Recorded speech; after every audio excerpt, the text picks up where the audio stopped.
Hello बच्चों, let's see this question and here this question say describe any 5 strategies developed by the printers and publisher in the 19th century to sell their product। Question आपसे बोल रहा है कि वो कौन सी 5 strategies थी जो 19th सेंचुरी के दौरान 19वीं शताब्दी के दौरान प्रिंटर्स और पब्लिशर्स ने अपनाई थी ताकि वो अपने प्रोडक्ट को ज़्यादा से ज़्यादा बेच सके। ये आपसे क्वेश्चन पूछा जा रहा है।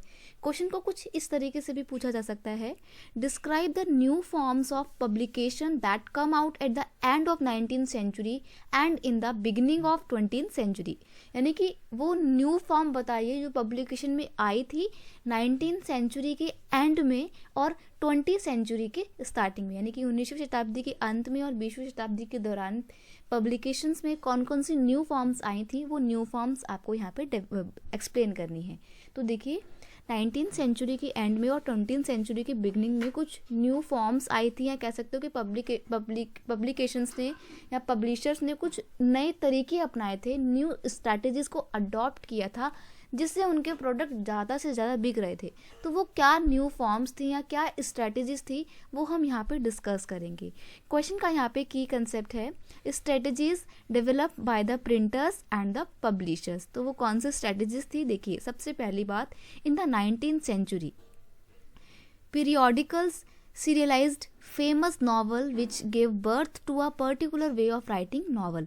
इस दौरान पब्लिकेशंस ने एक नया तरीका अपनाया और जो भी नॉवेल्स थी उनको पीरियोडिकली लाया गया, यानी कि सीरीज़ में लेकर आते थे एक निश्चित टाइम पीरियड के बाद।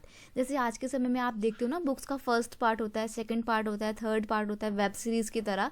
सिमिलरली उन्होंने बुक्स में ये पैटर्न फॉलो किया, तो इससे उनकी जो बुक्स थी, जो उनकी नॉवल थी, वो बहुत ही सिस्टमेटिक वे में लिखी जाने लगी और बहुत ज़्यादा पॉपुलर होने लगी। आप खुद से सोचिए ना, अगर आपको मैं बोलूँगी कि मैंने मूवी का फर्स्ट पार्ट देखा या मैंने एक फर्स्ट पार्ट पढ़ा है बुक का, तो जब वो नया एडिशन आएगा तो आप नया जो एडिशन है वो भी आप खरीदोगे ताकि आपको आगे की स्टोरी पता चल सके। तो ये स्ट्रैटेजीज होती हैं जो उस टाइम पे पब्लिशर्स ने अपनाई थी और ये आज भी चली आ रही हैं। ठीक है जी।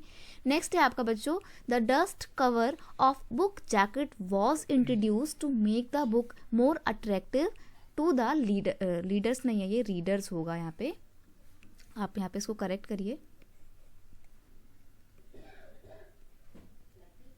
Readers, right. तो रीडर्स को ज़्यादा से ज़्यादा अपनी और अट्रैक्ट करने के लिए पब्लिशर्स ने बुक का जो कवर था वो डस्ट कवर बनाया।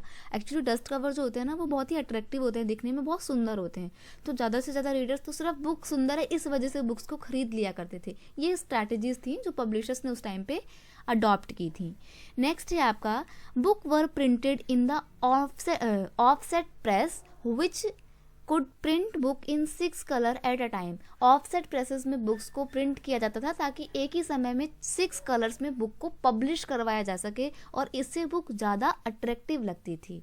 इन द 1920s, यानी कि ये वो डिके है 1920 का जब पूरे वर्ल्ड में फर्स्ट वर्ल्ड वॉर चल रहा था, पूरा का पूरा यूरोप युद्ध में लगा हुआ था। और आपको पता है जब वॉर होती है तो क्या होता है, कंडीशन बहुत ज़्यादा ख़राब हो जाती है। तो ये बात पब्लिशर्स को और प्रिंटर्स को पता थी कि युद्ध के दौरान उनकी बुक्स कोई नहीं खरीदेगा क्योंकि लोगों के पास वैसे ही पैसा कम होगा, सब लोग तो युद्ध में लड़ने के लिए गए हुए हैं। तो उन लोगों ने बुक्स को बहुत ही चीप प्राइसेस में, बहुत ही सस्ते दामों में अपनी चीप सीरीज़ को स्टार्ट किया था, जिसमें से एक थी सीलिंग सीरीज़। ये बहुत ही फेमस हुई थी, अपने साथ बहुत सारे सोल्जर्स, बहुत सारे आर्मी मैन जब युद्ध में लड़ने जाते थे ये बुक्स लेकर जाया करते थे ताकि वहाँ बैठ के पढ़ेंगे। बट आप खुद सोचो वहाँ पे तो युद्ध हो रहा था, कैसे पढ़ेंगे बच्चे बुक्स, राइट। नेक्स्ट है, publisher brought out cheap paperback edition which soon become a big hit.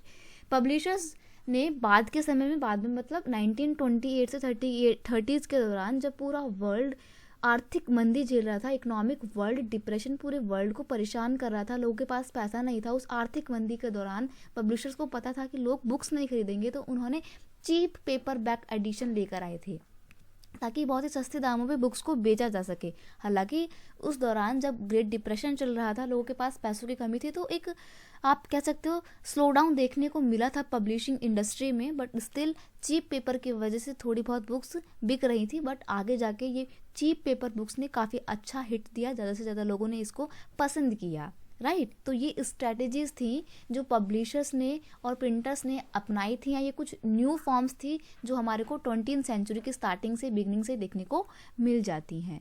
I hope you understood it well. Best of luck.